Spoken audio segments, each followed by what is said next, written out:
DUI charge is serious, with serious consequences. Even on a first DUI in Alabama, you can be sentenced to up to 1 year in jail. You can also be fined $600 to $2,100 and pay court costs anywhere from $200 to $300 up to $600. You can also have your license suspended for 90 days or revoked for a year depending on the circumstances. And you can also be required to install an ignition interlock device on your vehicle if you meet certain criteria. And you could be required to attend the court referral program as well. We understand how you feel. We've represented 1,000+ people on DUIs and have handled thousands of cases throughout the state of Alabama. We know that you're scared. We know that you're anxious. We know that it is very, very difficult to decide which attorney to hire to represent you. The one thing that you need to know is that you definitely need an attorney to help you through the web of pitfalls that are out there, because DUI defense is very complicated if it's done correctly. It's just hard to know for you as a layperson exactly who to hire, or if what someone on the phone with you or who is conversing with you is giving you the correct information. There's some criteria that I suggest that you go through, and this, I believe, will help you in determining whether you're hiring somebody who is a DUI attorney rather than simply some attorney out there who will take your DUI if you hire them and pay them the nominal fee that they are going to charge. The first thing that I think that you should ask is whether the attorney is a member of the National College for DUI Defense. This is a very solid organization that has been around for many years and is focused on the education, training, and is information-based for attorneys to learn about and practice and network and connect with other attorneys who primarily handle drunk driving cases. It's very important, if you are seeking out the best representation and if you are seeking out the best result on your DUI, that the attorney that you hire is a member of the National College for DUI Defense. The second item that is a necessity, in my opinion, is that the attorney that you retain to help you with your DUI case in Alabama is certified per NHTSA, which is the National Highway Traffic Safety Administration, to administer standardized field sobriety tests. These are the same tests that you were asked to perform on the side of the road. It's very important that the attorney that you hire is trained in these tests and is familiar with these tests, because as I'll go over in just a minute, there are many issues and items that you can spot if you're trained in these tests and you're trained what to look for. You're going through the same training that the officers go through during their certification process. And it's not just about the tests, it's about the arrest process. It's about the phases of the arrest process, the vehicle in motion phase, the personal contact phase, the pre-arrest screening phase. You know, there are most attorneys out there that are unaware of those issues that they need to be looking at to determine whether there is a legitimate legal argument, or it will help them to uncover a factual argument in your case in order to get you the best result possible. You also need someone who is very experienced and well-versed in the driver's license aspect of your case. There are lots of folks out there that are unaware of the specifics about driver's license issues associated with DUI. You've got the administrative suspension on the front end, and you have issues related to an enhanced suspension time or revocation, and also the ignition interlock, which is tied into that. And also you have the suspended time on the back end if you're convicted. There is very specific and detailed and complicated aspects of the driver's license portion of a DUI And there are a lot of folks out there that are handling DUI cases that are unaware. And it's sad to see that, because there's a better way to do it. And that's the reason that I believe those criteria will help you get to someone that can give you the best result possible and that can help you in navigating these pitfalls that are out there, because there are many, many out there, and they get worse and worse as the legislature continues to modify the DUI statute. There are people out there that get arrested for DUI, and you refuse the test, but you know that you were drunk, impaired, whatever it might be. And there are also people out there who submitted to the test and they're well over 0.08. They may be a 0.16, 0.20, 0.25. Those people out there need to know that pleading guilty is not their only option. They need to know that there are lawyers out there, such as myself, and there are other good DUI defense attorneys in the state of Alabama that know how to litigate these cases, know what to bring up, and know how to handle these in a way that is going to get you the best result possible. And it's very, very important that you hook up with and work with someone that understands the ins and outs of DUI defense, because even though you may feel like your case is hopeless, there is a way to suppress some of this information, to suppress some of these tests, to keep information out of evidence, or to negotiate and work something out so that charges may be dismissed or reduced for a non-DUI disposition. Because our goal in every single DUI case that we handle is to either have the DUI dismissed or to have it reduced and settle the case for a non-DUI disposition. If those two things are not possible, the next step for us is trial. And if the client decides that the client would like to proceed to trial, then we encourage that, because if a client simply pleads guilty, the client is going to suffer the ramifications and the repercussions associated with a DUI conviction. So we always encourage our clients to proceed to trial on their cases, because we know what the result is going to be if they simply plead guilty, and we would like to avoid that if we can. And it's the client's decision ultimately, but we always encourage clients, and we encourage them to look at all aspects of the information that we present when they're trying to make the decision about trying their case or accepting an offer that is on the table.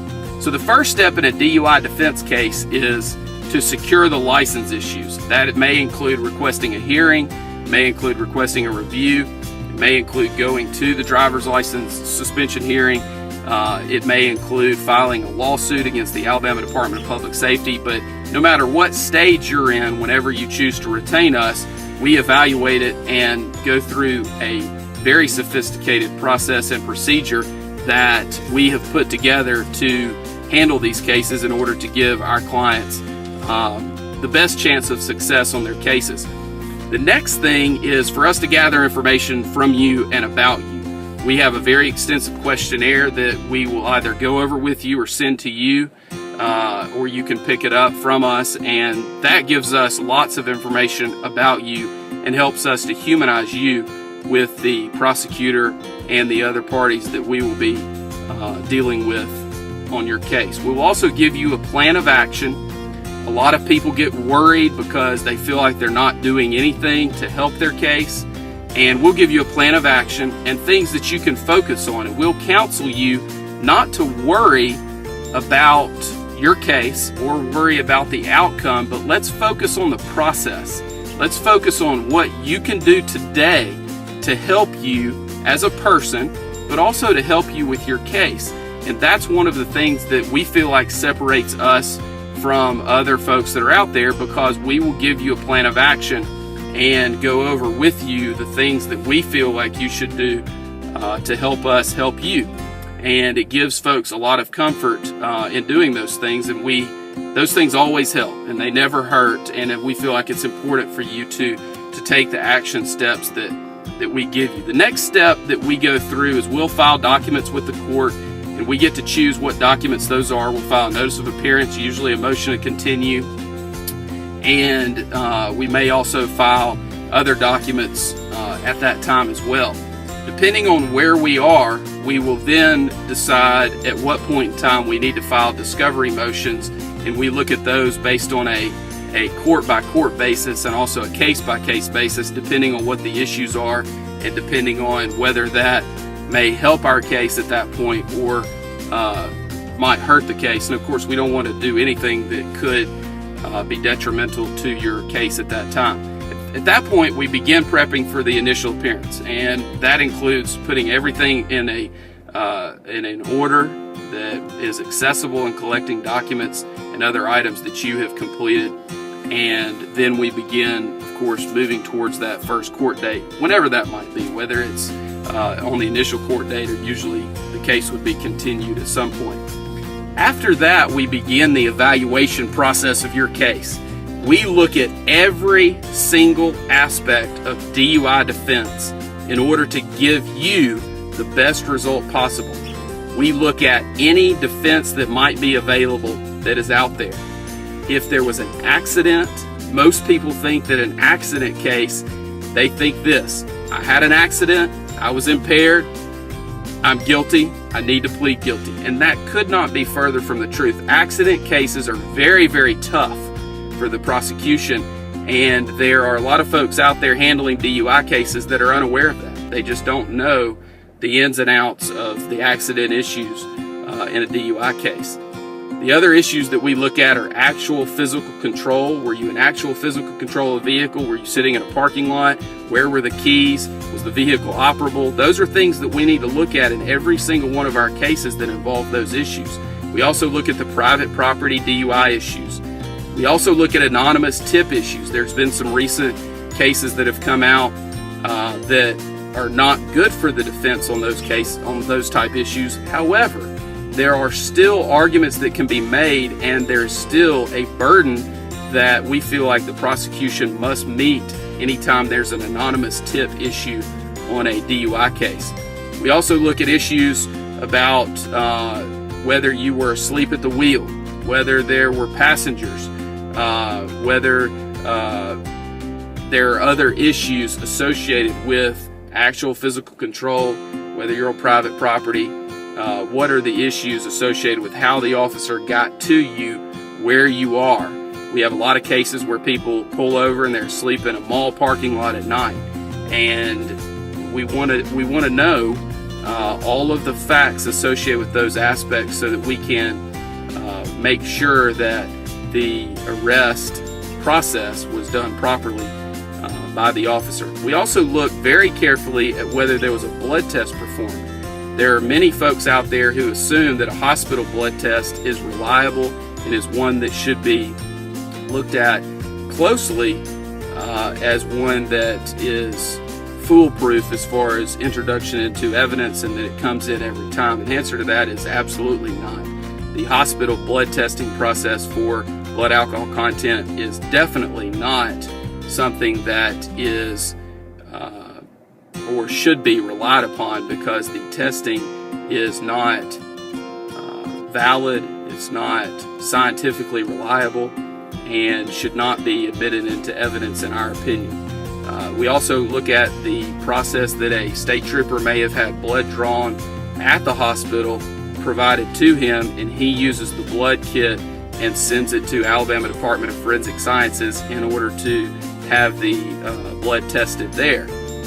Those tests are much more accurate, we feel like, but there are still many processes and procedures such as chain of evidence and other items that must be followed very closely in order for that to come into evidence and be reliable. We also look at any issues that are associated with your case related to the Draeger breath test and any issues that come up there, whether it's the 20-minute deprivation period, whether you may have had mouth alcohol, whether you burped or belched during the 20 minutes prior to the test. There are implied consent issues where you provided proper implied consent warnings associated with the suspension of your license if you choose to refuse the test. And all those are issues collectively that we look at when determining whether a breath test that you submitted to and that ultimately provided a result that was printed on a certificate of breath alcohol analysis, and whether that should come into evidence under the rules of evidence or under the statutory guidelines that must be strictly complied with under Alabama case law in order to just come into evidence without them having to go through the normal process for scientific evidence to get that into the evidence of the case, whether in front of a judge or in front of a jury. We also look at whether the stop of your vehicle or the initial encounter with you was done in a way that is legal and that is constitutional. It's very important to look at that, because if there was no reasonable suspicion of violation of the law, then the officer should not have pulled you over. And if we can prove that, then we can likely have all evidence that may be admitted or that was collected against you suppressed. And if that's the case, then we would win the case based on the state or the city not being able to prove their case. We also look at all of the medical defenses available, whether you have GERD, whether you have dentures and there was alcohol that was collected within the dentures, whether you had recent dental work done. There are a lot of medical issues, whether you have diabetes. There are many medical issues that come up, and we always go through that and make sure that those defenses don't apply. And if they do apply, then we work those up and make sure that we have gone through them properly with you and presented those defenses on your behalf. We also look at the UTTC, which is the traffic ticket, the complaint against you, to make sure that there are no issues related to that as well, such as municipal ordinance issues, if there are issues related to the code sections cited, whether it's proper, and whether they have your proper information on the UTTC or not. We also go through and determine whether you requested an independent test, and if that was handled properly. We look at any roadblock issues that may come up, if a roadblock was the cause of the initial encounter. And we also look at whether you have any prior DUI offenses and whether we can exclude those, and whether the city or the state has the necessary evidence related to those priors to be able to use those through the negotiation process or through the trial and sentencing process if it gets to that point. The next thing that we look at, and a very important aspect of the case, is the Standardized Field Sobriety Test. And I am certified as an instructor in field sobriety testing and also as the administrator of the test. And going through that process and reviewing, hopefully, a videotape, definitely the trooper or the city officer's notes related to the field sobriety testing, the process that they have to go through in order to come to a decision to arrest you for DUI is one that has to be followed closely, because otherwise they are simply going through the motions and not doing it properly and arresting you not based on sound evidence or based on logical conclusions from their observations, but just running through the motions so that they can get to an arrest at the end. We want to make sure that that is not happening and that things are not being done that are in violation of your rights and in a way that is not standardized. We want to make sure they gave you the proper instructions, make sure that they look for the proper clues, make sure that they scored the test correctly. It's very important that those items are looked at closely, because otherwise you're giving up some of the aspects of your case that could be litigated and ultimately tried if needed. The other options that we look at after we've gone through the full analysis and talked to the client about every aspect related to their DUIs, we determine if there are any triable issues in the case and how likely it is that we would succeed on those issues. And then we go through the process with the client so that the client gets to decide with our guidance how to proceed in the case, whether to settle the case for a non-DUI disposition, if that is an option, or whether to proceed to trial, if that is what the client chooses, or to accept whatever offer is out there, and that is usually against our advice depending on what the tribal issues are that come up. And in any DUI case, if you have the knowledge and the experience to go through and review every aspect of the case and every defense that might be available, there are always issues that can be brought up related to a DUI case because they are so complicated and they require so many steps in going through the process. So it's very important that the case is looked at with eyes that have the experience and the knowledge to get you the best result possible. It's very important. We've handled 1,000+ DUI cases. We've resolved 5,000 or more charges throughout the state of Alabama, and we can help you with your case. All you have to do is let us know and call our office, and we will be glad to talk to you and discuss your case with you at no charge, because we believe that you have a right to speak to any lawyer that you choose without having to pay an initial consultation fee in order to do so.